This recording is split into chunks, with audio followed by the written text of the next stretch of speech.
It's your girl Dom, and I'm back with my own review of Basketball Wives. So we start off with British and Angel. She's at her store. Angel is getting some looks out for Megan Thee Stallion tour, and she wants to know how the Angel feel at Brain's event. Of course, she felt embarrassed, and my conversation about my relationship was the topic.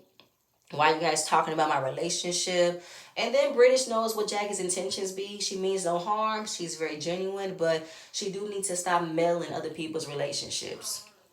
Angel really didn't like the fact that her relationship got discussed and Rockstar heard about it. So she doesn't want an apology. She wants Jackie to respect her relationship. But I feel like, Angel, you don't respect your relationship. Your foundation is cracking underneath your eyes because you are stressed out, you're worn, you're tired. Because you are in a relationship that you do not want to be in, but you're sticking beside it because you don't want to be a single mother again.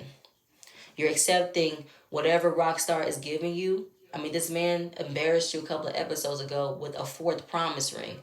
He's never going to use the ability to be a man and want to make an honest woman out of you and form a commitment. He's not, because he's a little boy. He's a female at that. But after all that, I just feel much. Excuse me. I just feel like, you know what, Angel, fine. It is what it is. She's gonna take a break from the girls, focus on the baby. And British is saying, "Okay, girl, I see what you mean. Just don't pay Jackie no mind."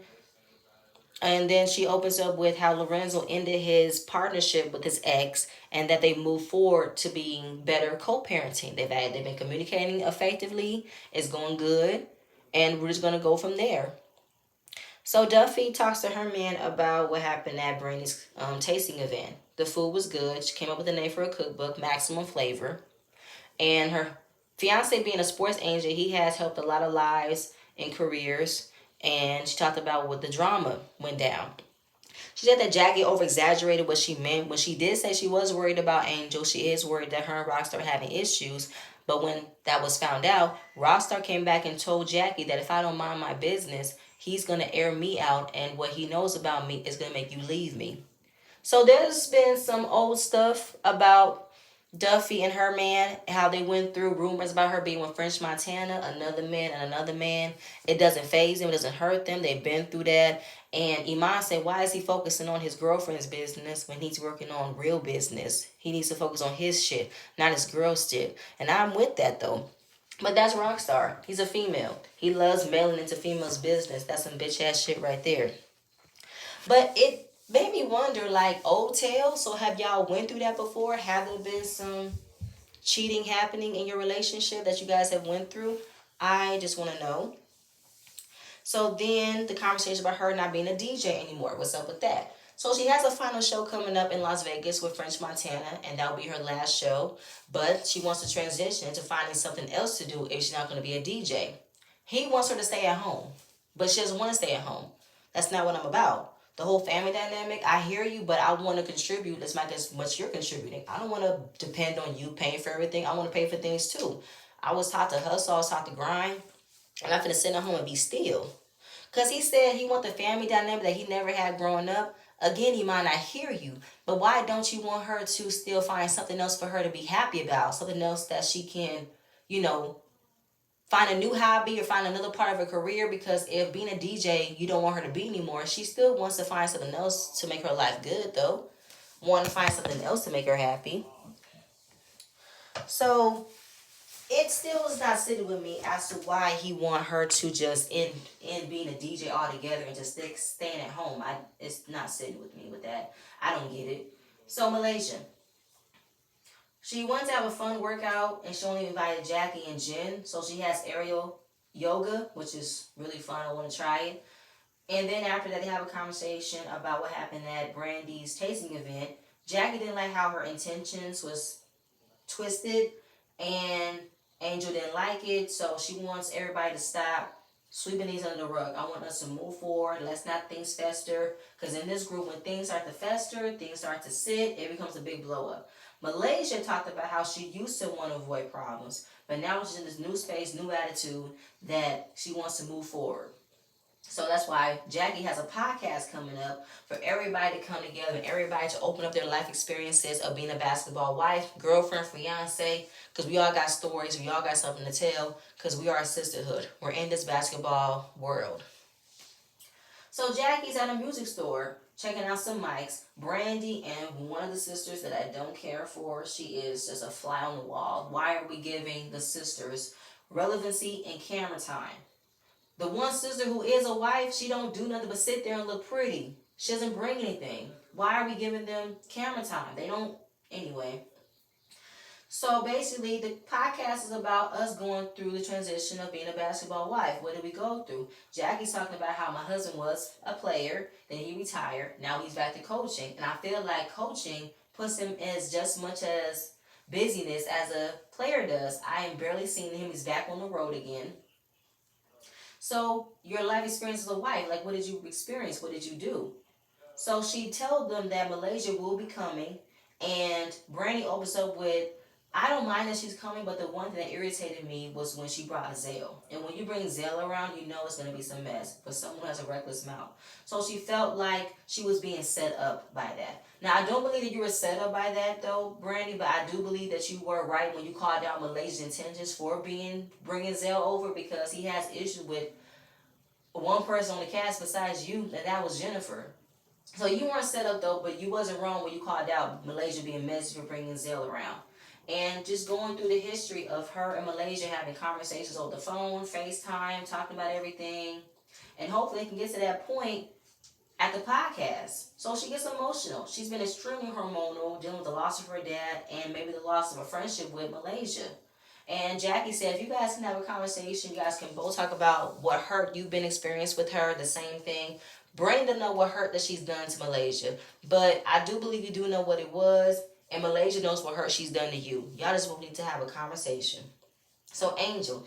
Angel speaks with her oldest son to focus on her pregnancy, to prepare for the baby, and her and Rockstar were in a conversation of moving her son out of his room and put the baby in there. He said, no, I'd rather share the room than to give up my room. But we can go downstairs to the guest room. I don't want to move down there. My room is much bigger. This is my room. And she said, you don't want to put the baby down there, do you? I don't know why you want to automatically start conditioning the baby to sleep by himself already. The baby's not even here yet, Angel. And the baby normally sleeps with the mother before the baby becomes comfortable sleeping by themselves. In between 3 to 6 months, you want to make that transition of the baby sleeping on their own. But why are you trying to condition the baby to have the room now? Find a little bassinet that can sleep on the side of the bed. They have those type of bassinets where it has a corner where the baby can still be connected to the mom in their room. Like Angel, for real, I didn't like the fact that she wanted to kick her own son out of his own room to place room for the baby in this big ass house, Angel. Let the baby sleep in your room. That's where your baby gonna sleep anyway. So then she said, if you don't want to sleep in the guest room, there's the back house.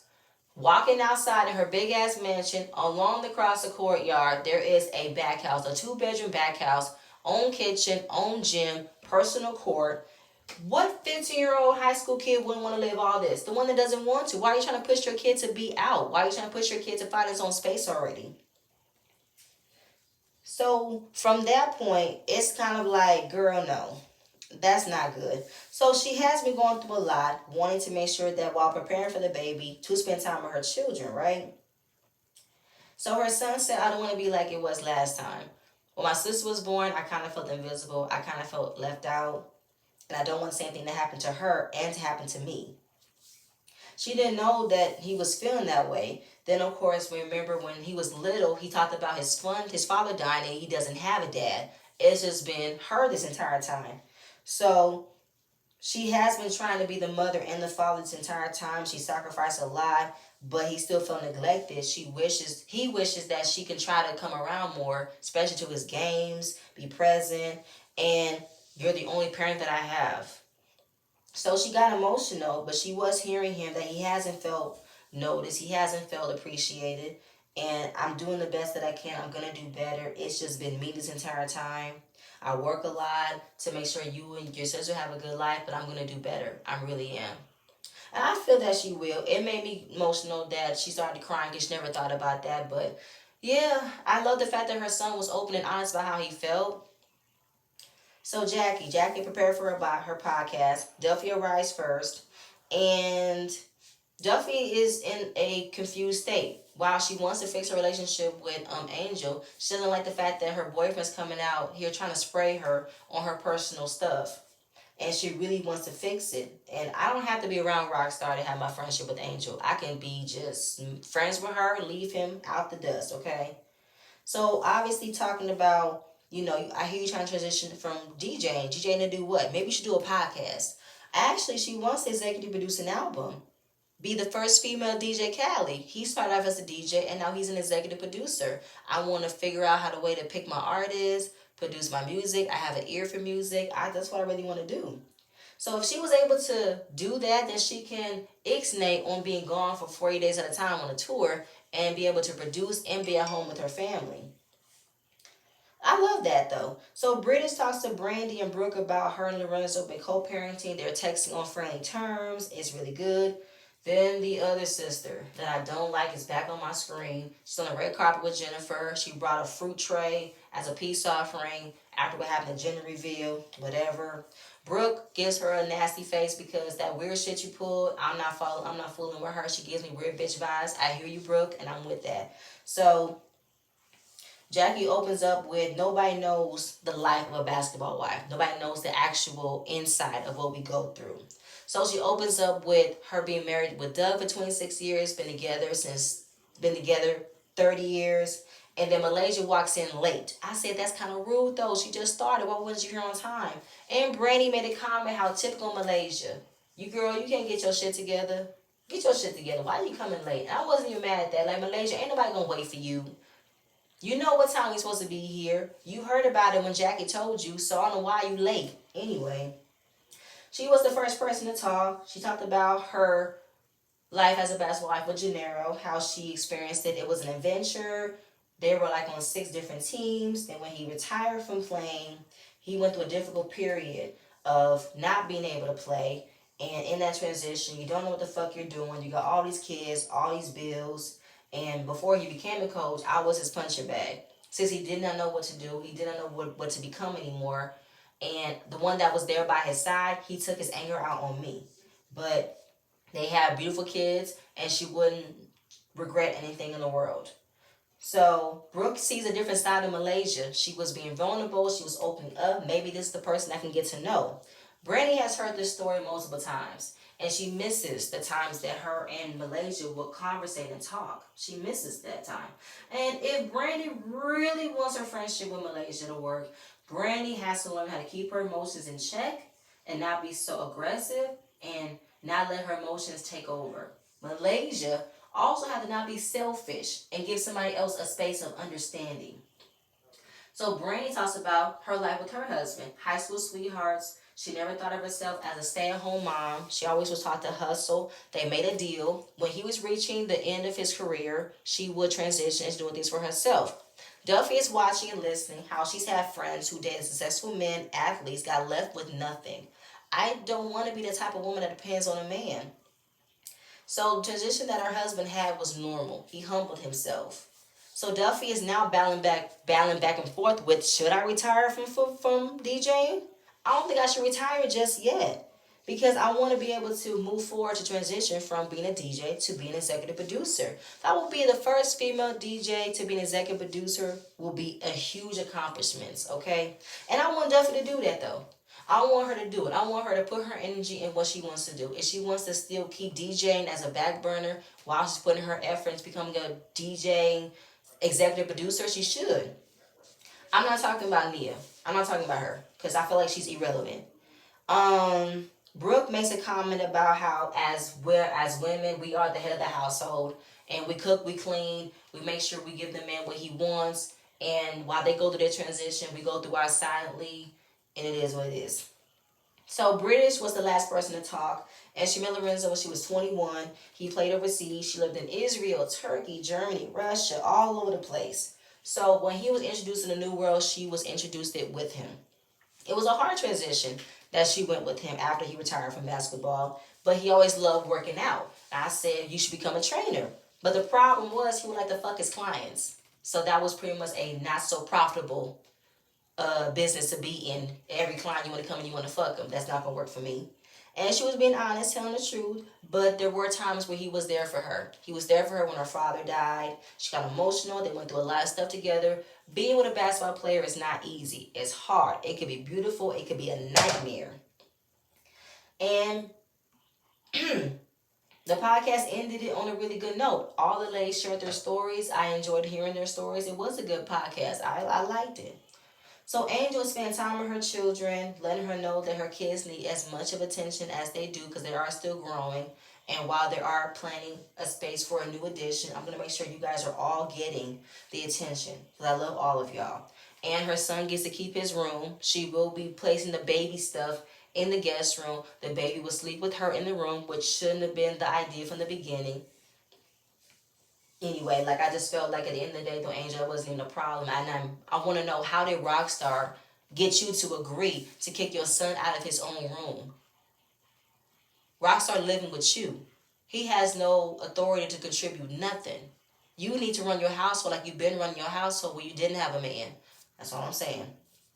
So Brandy, British comes over. She's gonna cook for her. They talk about the podcast. The podcast is really good. We're all the same. We all have been through things. Then Brandy talks about how Lorenzo makes British smile.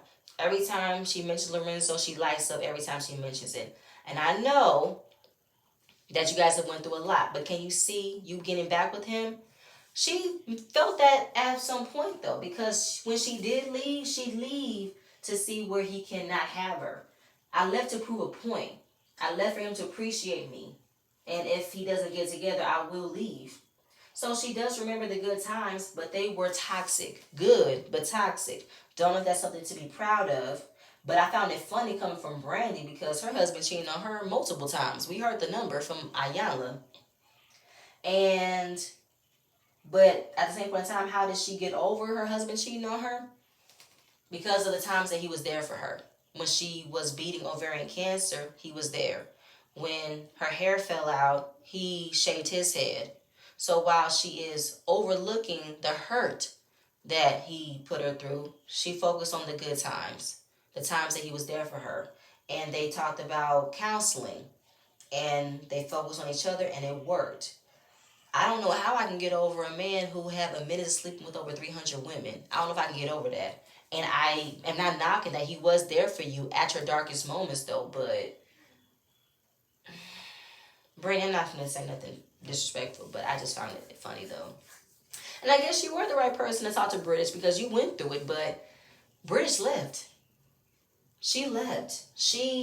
Like she said, he was there for her when her dad died, but she still felt the courage to leave. And while she's battling of whether or not I can give him a chance if he changes, she still left though, Brandy. Now I'm not knocking that your husband loves you, but I'm just saying though, Brandy. I'm just saying. I just keep going back to how you felt when Ayala told you how many women he slept with throughout the course of y'all marriage. That's hurtful as hell. But hey, girl, you probably are in a better space with your husband now. You probably are. So I'm gonna leave it alone. So after that,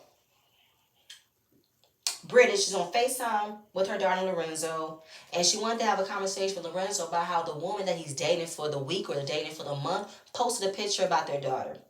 He said the woman decided to delete it as soon as she posted it. It doesn't even matter. At one point when you were dating her or seeing her or talking to her, she felt comfortable to posting my child. I've never met her. I don't know how she is around my child, so that's not cool. You don't find that to be disrespectful towards me? How would you feel if another man that I'm dating is posting your child? You would have a whole conniption. You wouldn't handle it. He talks about how I run my house the way I want to run my house. You can't tell me what to do. You running my life like a yo-yo. I said bullshit, bullshit, bullshit, bullshit, bullshit, nigga, bullshit.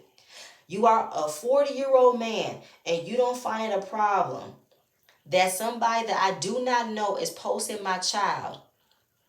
That's some shit that's not gonna fly with me, okay? You need to not give these little groupies, these little fly-by-the-nights women, the permission or the authority or anything that you're telling them that they can post my child when I don't know them. You gonna give British a third degree when there's a man and she's like, if British posts a man in her story and your daughter's in the mix of it, you're gonna have a whole conniption, call British all types of names. I bet you are. I bet you are. So she goes off on him, calling him fuck off and fuck you. Good night and goodbye. And I wasn't mad that she did that though, because Lorenzo, you speaking bullshit to me. She's not running your life. She's telling you to be respectful as the mother of your child. That's what she's doing. She don't care who you're fucking. Just make sure they respect their mother. That's it. Okay? So it ended with the producers preparing for the Basketball Wives interview, and it was Brandy's turn. Brandy calls the hair producer, telling him she won't be making it to the interview. She has to go to the hospital. Her doctor called her, telling her that she's going to the hospital. Apparently, there was some test results that maybe resulted in her having cancer. So of course, it might have been something that came back from when she beat it ovarian cancer all those years ago. So hopefully everything is good, and we're keeping Brandy in our prayers what was going to happen, and ended it with that. I really hope that Brandy is okay health wise. I would hate for it to come back. I hate the C word. The C word gets on my nerves. I don't like it at all. But y'all, that's it. That's all I have. Please stay tuned for the next video, and I'm going to see you guys later. Bye.